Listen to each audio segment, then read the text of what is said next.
Senhores, a maioria das igrejas tentam ganhar discípulos, mas poucas delas conseguem fazer isso de forma eficaz. Sim. Devemos servi-los. Sim. O mundo não precisa de mais crentes mornos. É isso aí. Quem é Jesus? Quem é Jesus? Jesus é nada mais, nada menos que a expressão exata da forma maravilhosa do Deus que a gente não pode ver. Jesus é o Filho que eu e você nunca conseguimos ser. Jesus é o pão da vida assado no fogo da misericórdia de Deus. Jesus, ele é a raiz inabalável de toda a vida despedaçada. Jesus é a porta de entrada para o paraíso de Deus no mundo que é fechado pelo pecado. Eu queria defini-lo, eu queria descrevê-lo, mas é impossível fazer isso, sabe por quê? Porque eu não tenho nada com que eu possa compará-lo. Porque Deus é sempre mistério. Sempre é um passo a mais e além de tudo que eu consigo dizer sobre Ele. Deus escapa. Deus é indomesticável. Deus é indefinível. Deus está naquele silêncio diante do absurdo. Porque talvez Deus seja o absurdo.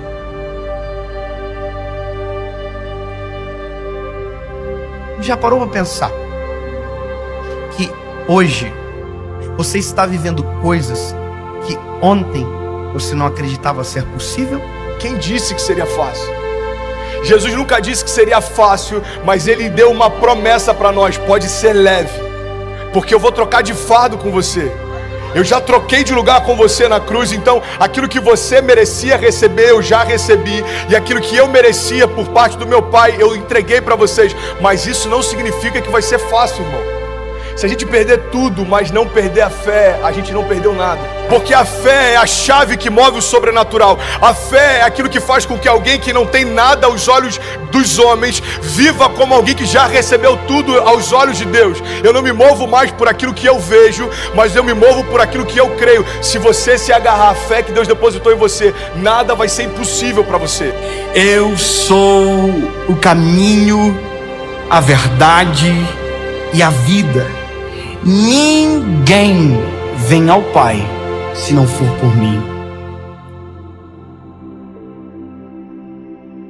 Jesus disse na grande comissão: ide, pois, e fazei discípulos.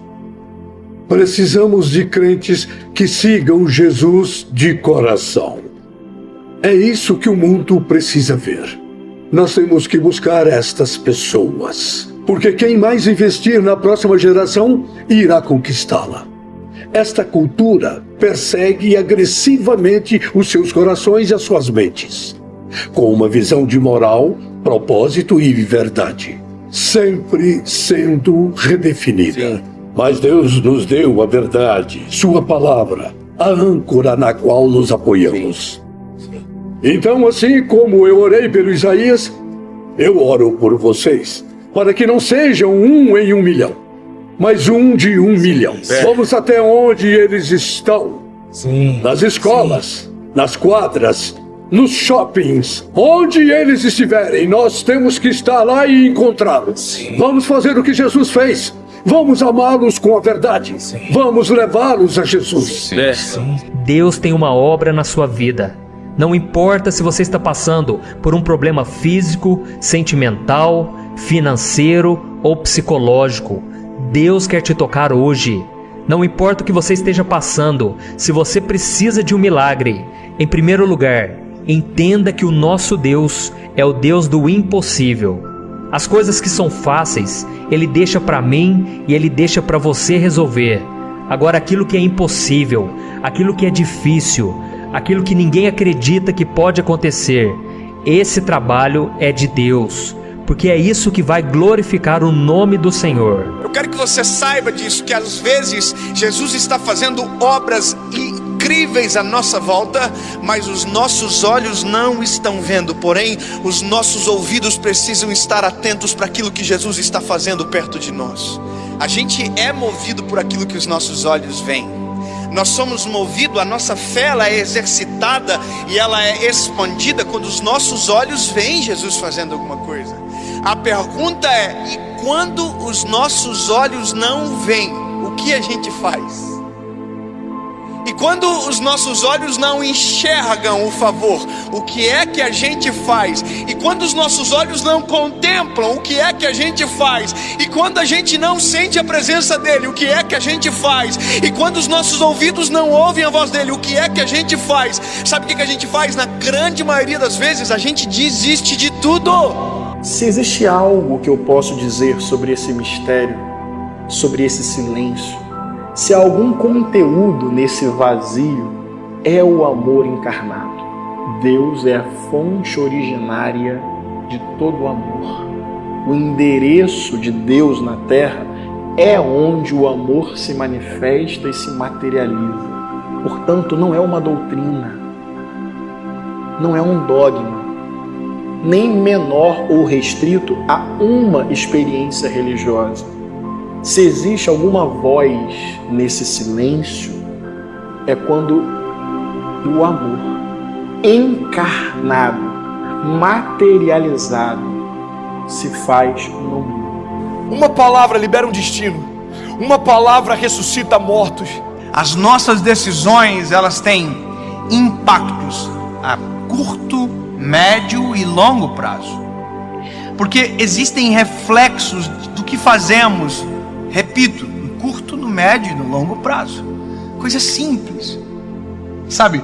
Coisas que às vezes parecem ser até simples demais, mas que são importantes e que definem a nossa trajetória. E se você analisar na sua vida, você vai ver que Deus já tem operado milagres, mesmo que você não perceba. O Senhor cuida de você 24 horas por dia, e Ele não se esquece de nenhum detalhe.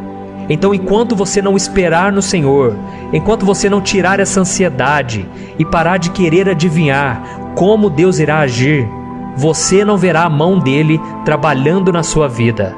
Você precisa gastar tempo louvando ao Senhor, alimentando a sua fé e principalmente sem reclamar, sem duvidar, porque assim o poder de Deus vai trabalhar em seu favor.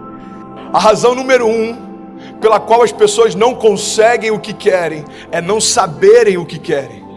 Se você parar para pensar na nossa vida, nós só valorizamos quando aquilo que estava nas nossas mãos vai embora.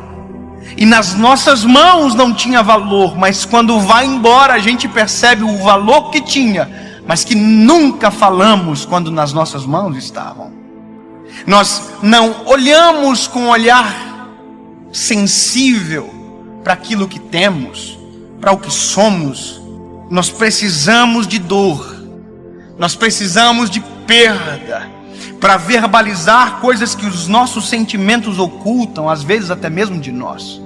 Por que você murmurava ao invés de você declarar aquilo que você desejava ver? A fé não é a gente constatar o que está acontecendo, é a gente declarar o que vai acontecer. Então, ao invés da gente ficar murmurando, entenda isso em nome de Jesus, começa a declarar por fé as realidades ao teu redor e elas vão ser transformadas.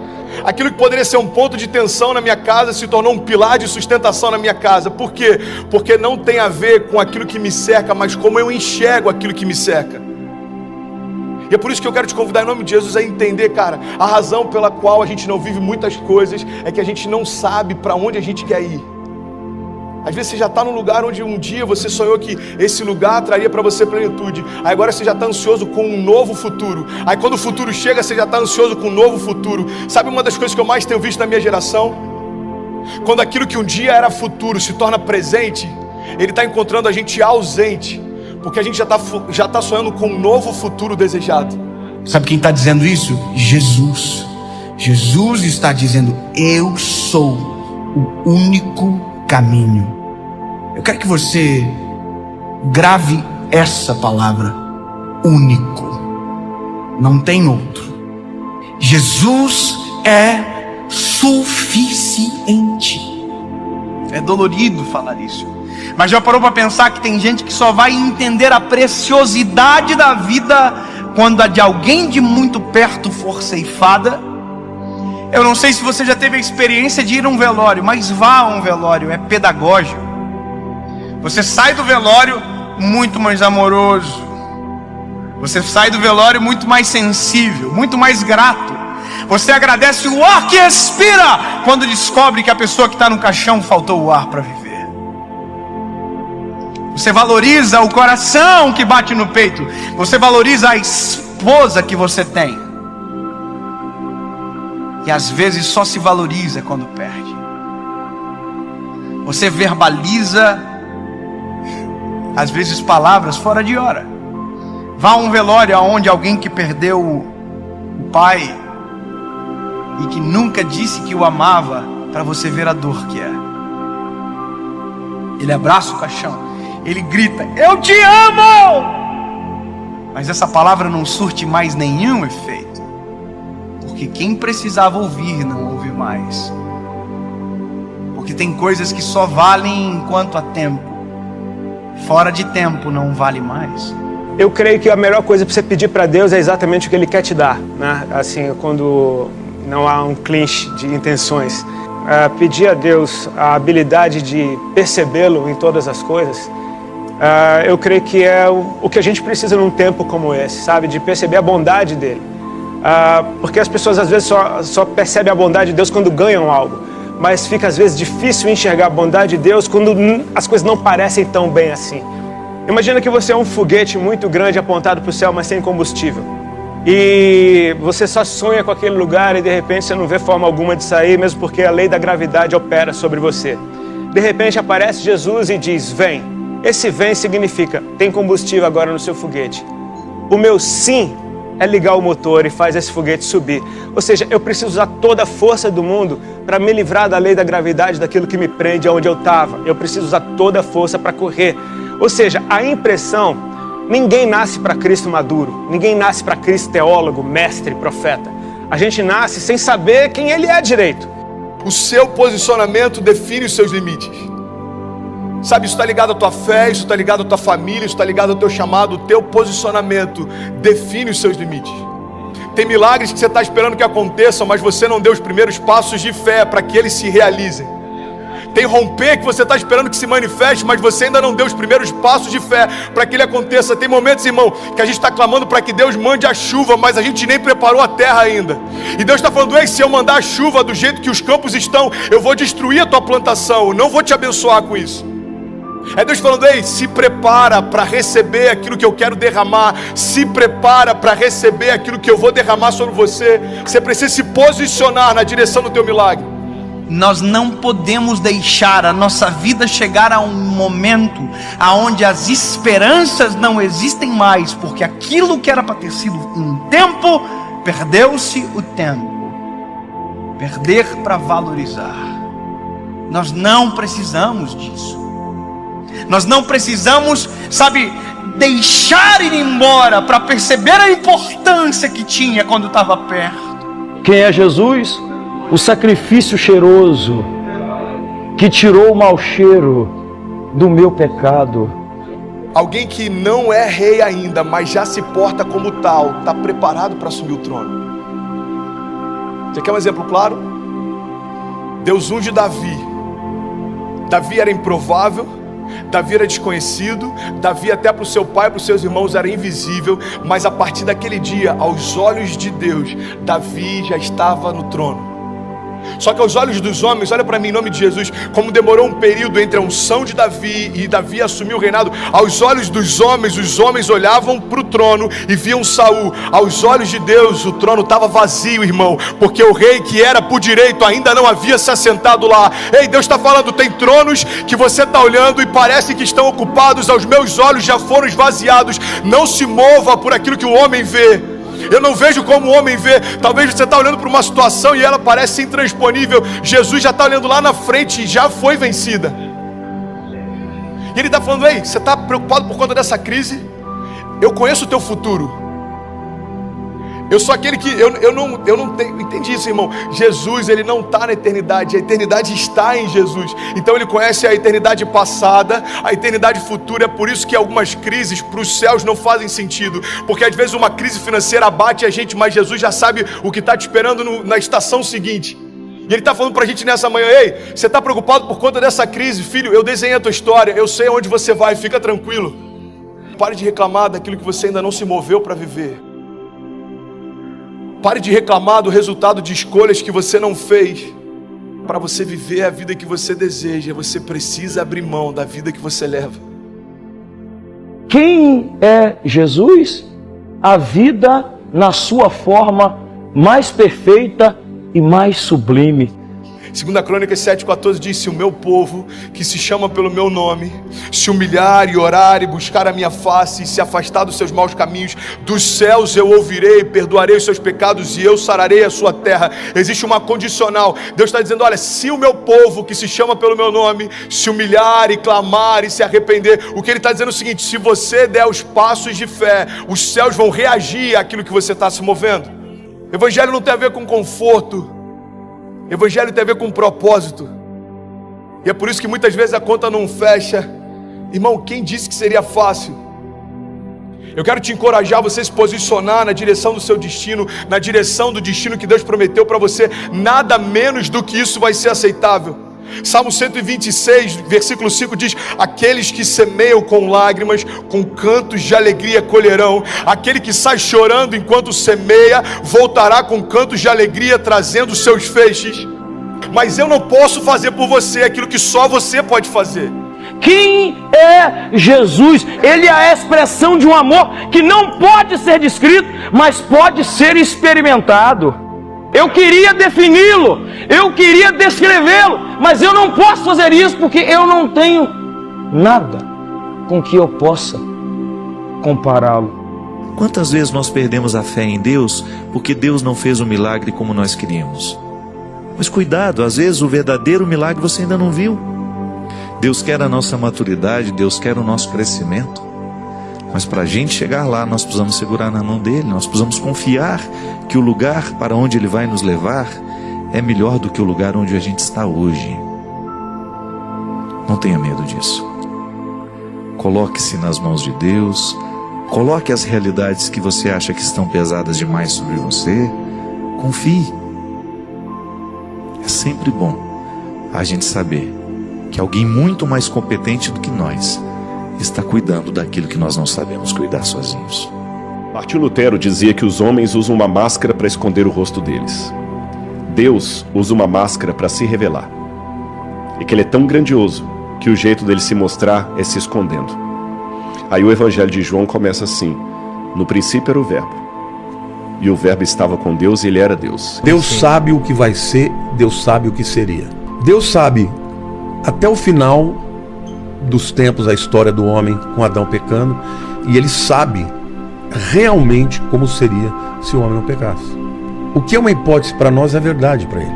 A eternidade faz com que Deus saiba de tudo antes dele dizer: haja luz. Todas as coisas já são do conhecimento dele, e todas as coisas vão convergir em Cristo. Até na queda do homem existe um propósito. Deus não foi Deus que fez o homem cair, mas foi a queda do homem que exaltou a Cristo. Que o que move o coração de Deus é o arrependimento. É quando eu chego para Deus e falo: Deus, eu sou um macaco, eu errei de novo, eu não consegui. Deus se compadece. A Bíblia diz que Deus habita no lugar mais alto, mas Ele habita também com contrito de espírito. Antes de tomar qualquer decisão, antes de fazer qualquer coisa que seja importante e que tenha o poder de mudar o seu destino, o curso da sua história, 15 minutos, pare para pensar e pergunte para o Senhor se esta é a vontade dEle. Se você fazer este exercício, simples exercício, e esperar a resposta, a sua vida muda de maneira drástica, porque ao invés de você ser preceptado, você vai viver de maneira premeditada, porque tudo Deus já planejou.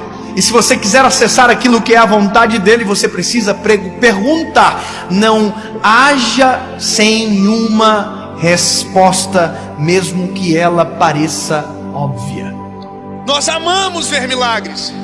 Nós amamos o extraordinário. A gente ama aquilo que um homem não controla. A gente tem interesse por isso. A gente gosta do sobrenatural. Se alguém dizer que tem alguém no outro lado da rua fazendo alguma coisa, um milagre, vai todo mundo atravessar a rua e ver. Eu sou assim, eu sou extremamente curioso também. Quem é Jesus? A fragrância do perfume celestial que faz a nossa vida ter prazer. Quem é Jesus?